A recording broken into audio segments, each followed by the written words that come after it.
Olá, turma! Vamos começar nossa aula de ciências. Sejam todos bem-vindos. Vamos continuar falando sobre a estrutura do planeta Terra e vamos falar sobre a crosta terrestre. Vamos fazer agora um estudo mais detalhado sobre a crosta terrestre. Essa é a camada da Terra em que os seres vivos se locomovem, constroem abrigo, obtêm alimentos e água. Também é onde os minerais e estruturas que formam a rocha são extraídos para diversos fins pelos seres humanos. A maior parte da crosta terrestre é formada por diferentes tipos de rocha que podem ser classificados de acordo com a sua formação em magmáticas, sedimentares e metamórficas. A primeira rocha que iremos falar é a rocha magmática. Para isso, eu vou precisar que você observe essa imagem. Como você estudou, abaixo da crosta está um manto, formado por rochas sólidas e fundidas que formam magma. Acima do manto, em algumas regiões da crosta, existem fendas que podem se estender até a superfície da Terra, como os vulcões. O magma vindo do manto sobe por essas fendas e se esfria, formando as rochas magmáticas ou ígneas. Ao atingir a superfície da Terra, o magma recebe o nome de lava, como a observada nessa fotografia. As rochas magmáticas mais abundantes são o basalto e o granito. O basalto é formado quando o magma se resfria na superfície da Terra. É constituído principalmente por ferro e magnésio, que resulta em uma rocha de coloração escura. Pela sua dureza e resistência, essa rocha é comumente utilizada para decoração, na produção de pisos, em revestimentos de paredes e muros e usada também na pavimentação de estradas. O granito é formada quando o magma se resfria no interior da Terra. Ela é constituída por minerais como quartzo, mica e feldspato, que resultam em rochas de diferentes coloração, como branca, rosa, azul e cinza. Essa rocha é comumente utilizada em revestimentos de parede, piso, mesa, pias, entre outros. Existem também as rochas chamadas sedimentares. De maneira geral, as rochas sedimentares podem ser identificadas pela presença de camadas, em muitos casos de coloração diferente. Essa é uma característica comum resultante do processo de formação dessa rocha. Observe nesse esquema como esse processo ocorre. Você observa que nessa primeira imagem existe um lago. Na segunda, vários sedimentos são colocados sobre este lago e acaba resultando nessa rocha sedimentar. Rochas já existentes sofrem um desgaste natural devido à ação da chuva, ventos e outros fatores. Durante esse processo, chamado de intemperismo, pequenos fragmentos de rocha ou sedimentos se espalham e se acumulam em outros locais, como no fundo dos oceanos. Ao longo de bilhões de anos, os sedimentos vão se depositando e sendo compactados pela sobreposição de outras camadas. Esse processo ocorre continuamente ao longo de muitos anos e, junto com outras transformações, resulta na formação das rochas sedimentares, que podem apresentar camadas visíveis. Os exemplos mais comuns de rochas sedimentares são o arenito, o calcário e o argilito.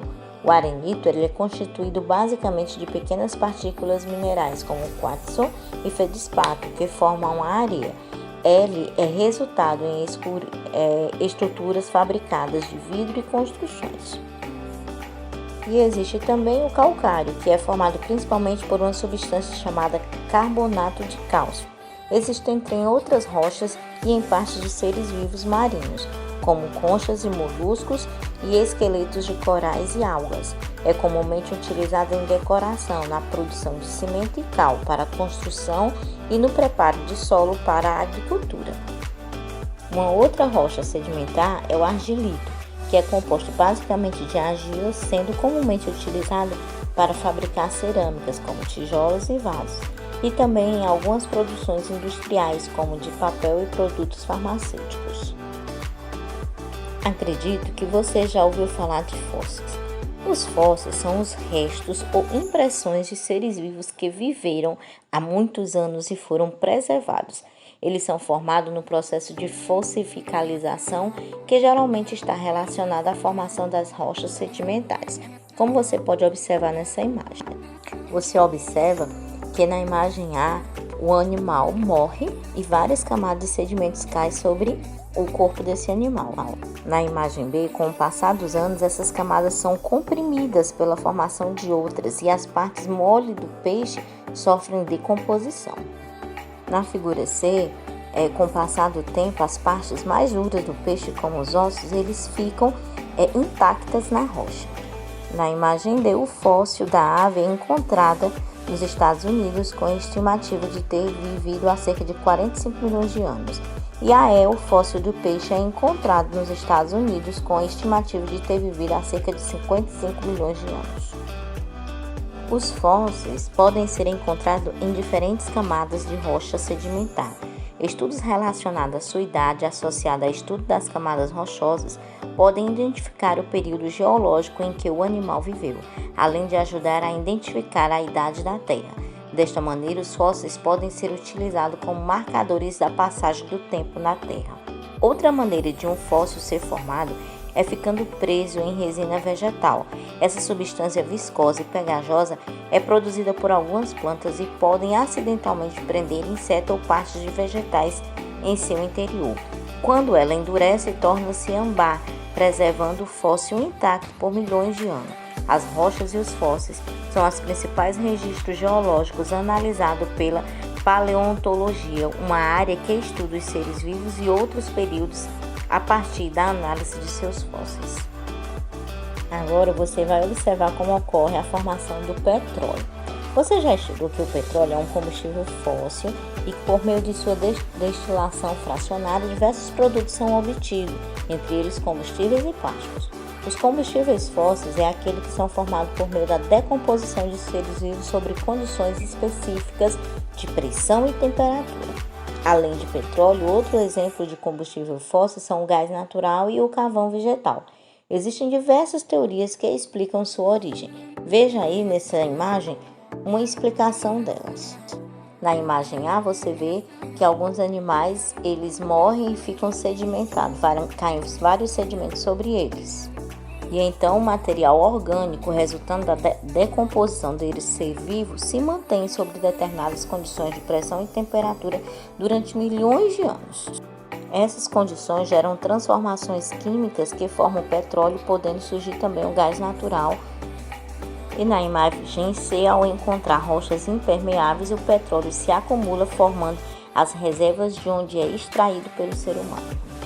E finalmente as rochas metamórficas, que são formadas quando algumas rochas magmáticas ou sedimentares já existentes sofrem atrito e grande variação de temperatura e pressão, levando à ocorrência de alterações em sua estrutura e composição. Veja aí o mármore, que é um exemplo de rocha metamórfica, comumente utilizada em esculturas e para revestimento de construções. A ardósia é uma rocha metamórfica formada a partir da transformação das rochas sedimentares argilosas.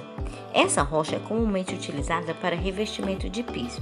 Já a gneiss é uma rocha metamórfica formada a partir das rochas magmáticas e sedimentares, sendo rica em minérios como quartzo, feldspato e mica. Então é isso, turma. O nosso conteúdo de hoje vai ficando por aqui. Agora segue a sua atividade. Sua atividade de hoje encontra-se na página 200, da primeira à quinta questão. Então, você vai copiar e resolver essa atividade em seu caderno, tirar uma foto bem legível e enviar para mim, tá bom? Vou ficar aguardando você. Um grande beijo e até nossa próxima aula. Tchau, meus amores!